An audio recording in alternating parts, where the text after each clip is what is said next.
ગુરુ પૂનમ જેવો તહેવાર છે।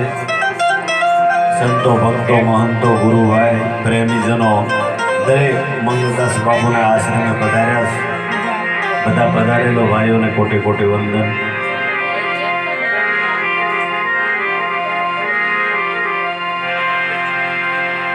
સદગુરુ જેને ધારણ કરેલા ગુરુ મહારાજ ત્યારે જેને કરાર થયેલા એવા ગુરુ મહારાજે એને કીધું ભાઈ 359 દિવસ તારા અને એક દિવસ તન મન અને ધન લઈ અને ગુરુ દ્વારે પધારજો। આજનો પુરાવો આપણે નિહાળી રહ્યા છે। શિષ્યને માટે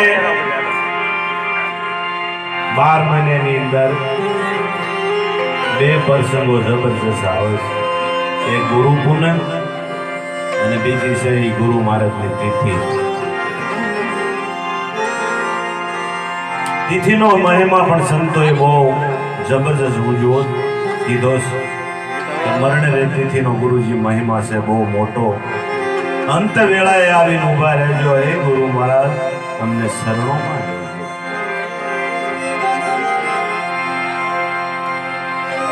હજારો રૂપિયા ખર્ચીને સંતોનો કાર્યક્રમ રાખે છે પણ આખી રાત બોલાય છે ભાઈ મૂંગે મોટે સાહેબ છો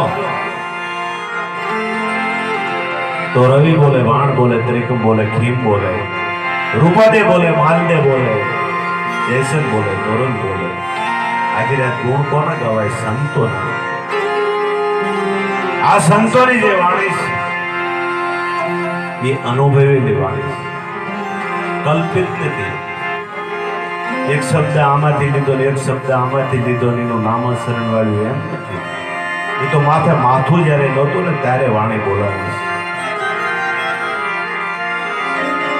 ત્યારે દાસી જીવનને ચાલુમાં એટલું પૂછું છું ભગત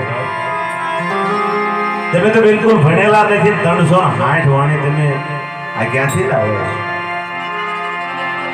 એ જીવન ભગતે કીધું તું હે સતી મને એ ખબર નથી પણ હું મારા ગુરુ ભીમ સાહેબની વાત જ્યારે મસ્ત થઈ જાઉં છું ત્યારે ખુદ મને ખબર નથી હું ક્યાં બેઠો છું।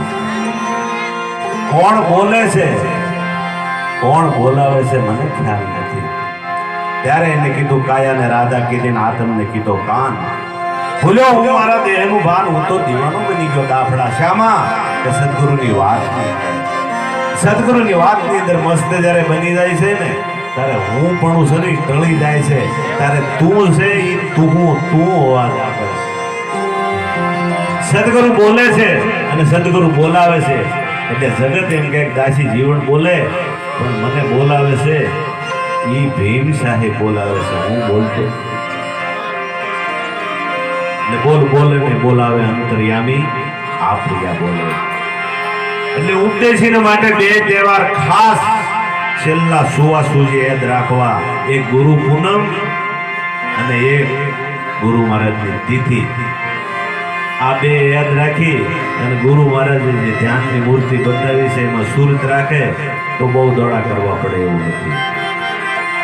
આ જેવો પ્રસંગ અમારી નજરે સુરતની અંદર બાગુમાં પોરાએ